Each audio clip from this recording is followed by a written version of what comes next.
बिस्मिल्लाहिर्रहमानिर्रहीम। अस्सलाम वालेकुम। अमेरिका ने इस वक्त हंगामी बेसिस पर टॉक्स शुरू करवा दी हैं दोहा में। ये आखिरी टॉक्स हैं और ये आखिरी बातचीत है। अमेरिका ने, कतर ने, मिस्र ने, सब ने इजराइल को वार्न कर दिया है कि आखिरी दफा हम बातचीत करने के लिए जा रहे हैं और अगर ये टॉक्स फेल हो जाती हैं और अगर यहाँ पर कोई मुआहदा नहीं होता तो अमेरिका ने आज इजराइल को वार्निंग जारी की है कि ईरान डायरेक्ट हमला करेगा तुम पर बगैर वार्निंग के और हम तुम्हें रियल टाइम में कोई इंटेलिजेंस मालूमात नहीं प्रोवाइड कर सकेंगे कि ईरान कब हमला करेगा, किस वक्त करेगा, और ना ही इस हमले की हम गारंटी दे सकते हैं कि हम इस हमले को रोक पाएंगे। ये अब तक की सबसे अहम वार्निंग थी। पहले अमेरिका ने ईरान के हवाले से बहुत सारी चीजें कही।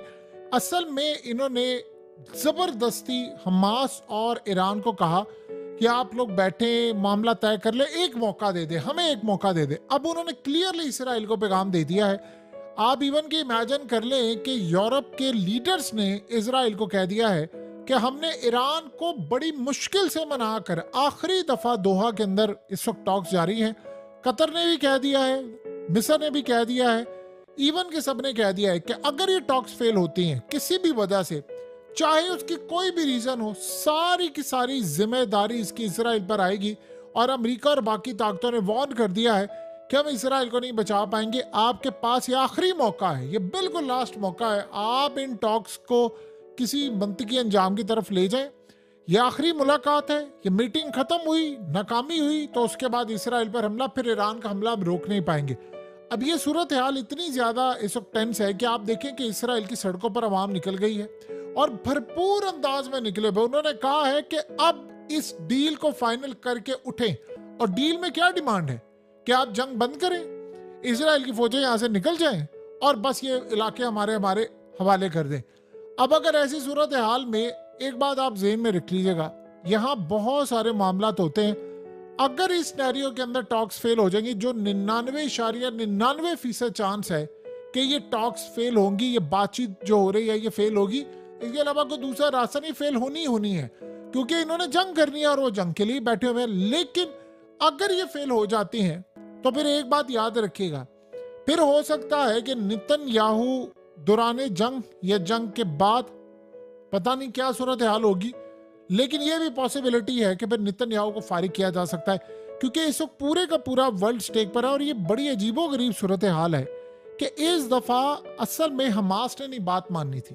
आपको पता है याह्या सिनवार जो है वो तो इस वक्त गारों में है कहीं, यानी जो जेर जमीन गार हैं या सुरंगे हैं वहां पर मौजूद है, किसी को पता ही नहीं है। लेकिन वो किसी ना किसी तरह उसने राब्ता रखा हुआ है और उसने कहा जी ठीक है बात कर ले। उसे कहा ये लास्ट मौका दे रहे हैं, आपने हमारा बंदा मार दिया, चीफ मार दिया, फिर भी हम कह रहे हैं आखिरी दफा है कि आप इस जंग को बंद कर दें।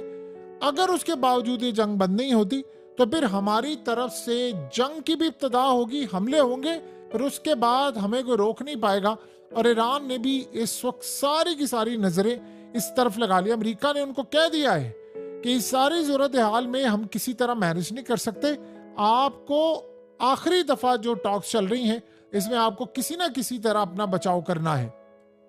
असल में दोहा और बाकी ये जितने भी ममालिक हैं इनको शौक था कि हम किसी तरह इजराइल को मना लेंगे, हम फलाना कर लेंगे, ये कर लेंगे, वो कर लेंगे।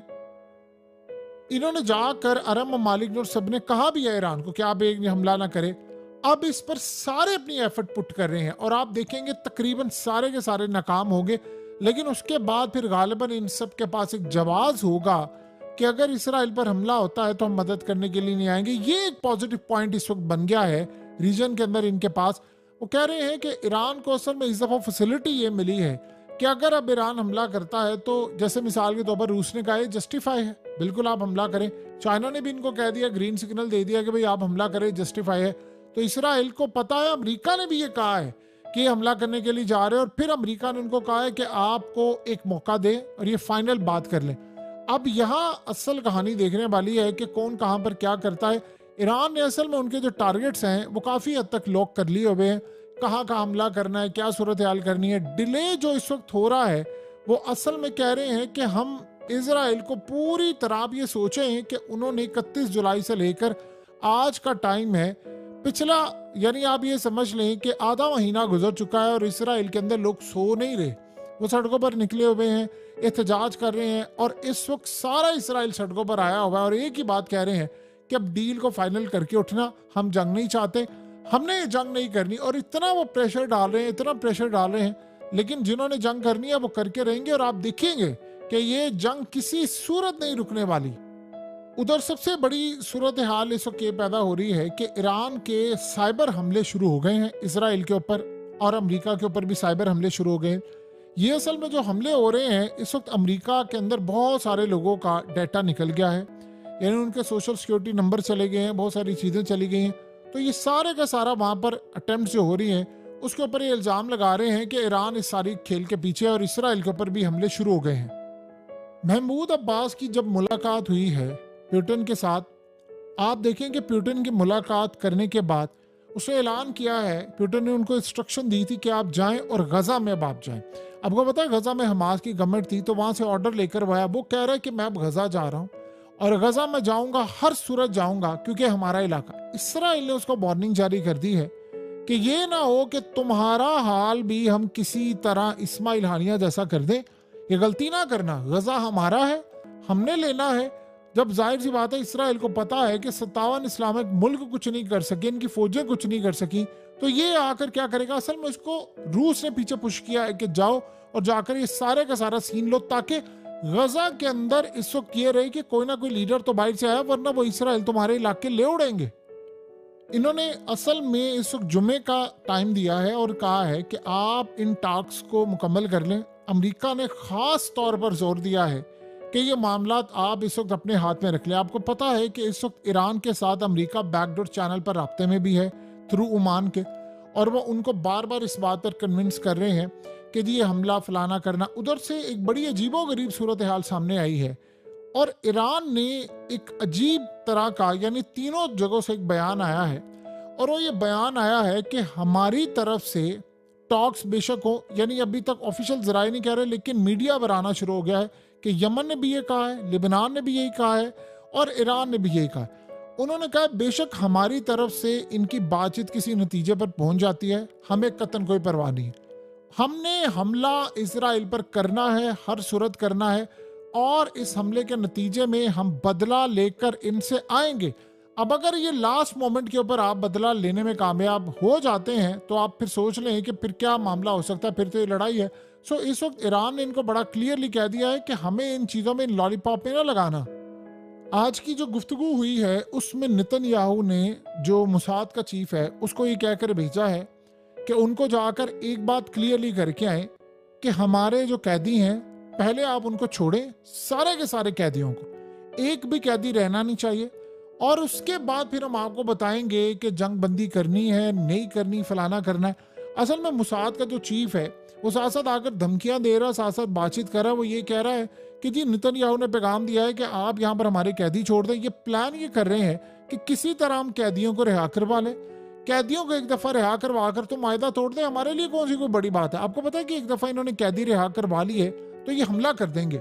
उसके बाद ये जो खास तौर पर आवाम निकली हुई है इस वक्त इसराइल की सड़कों पर, वो आकर कह रहे हैं कि आप डील फाइनलाइज करें।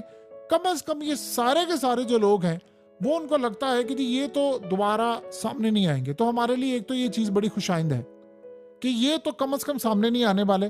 तो जब ये नहीं आएंगे तो हम पर प्रेशर भी नहीं पड़ेगा कि डील करो, फलाना करो, ये करो, वो करो। सो इस वक्त इन्होंने, जो मुसाद का चीफ है, वो पूरी तरह इनको चकमा दे रहा है कि नहीं आप एक दफ़ा बात मान ले, हम नेतन्याहू को मनाएंगे, देखिए आपकी ज़िंदगी है, आपके यहाँ से मुल्क चला जाएगा, फलाना कर जाएगा। वो मुसाद जिसने इस्माइल हानिया को ईरान के अंदर मारा है, वो उनको कह रहा है कि आप इनको कहते हैं, अरब ममालिक को और बाकी सबको कह रहे हैं कि आप हमास को मनाएं इस बात पर कि आप पहले कैदियों को सारे छोड़ें।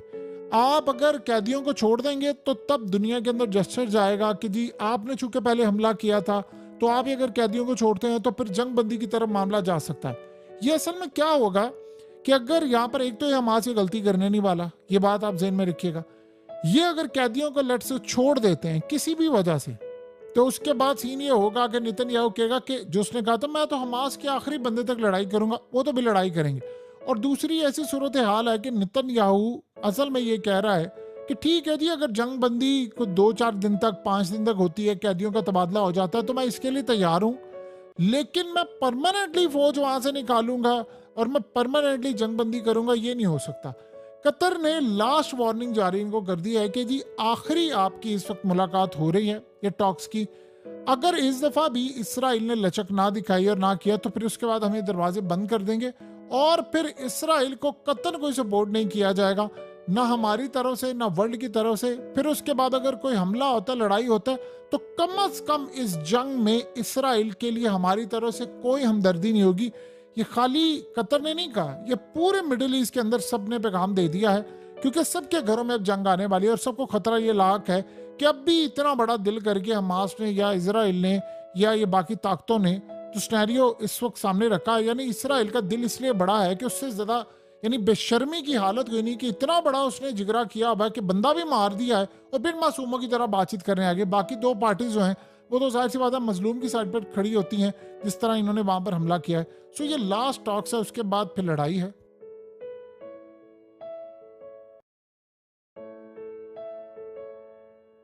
हकीकत टीवी को सब्सक्राइब करना मत भूलें, वीडियो को लाइक करें, शेयर करें और कमेंट सेक्शन में अपनी राय का इजहार जरूर करें।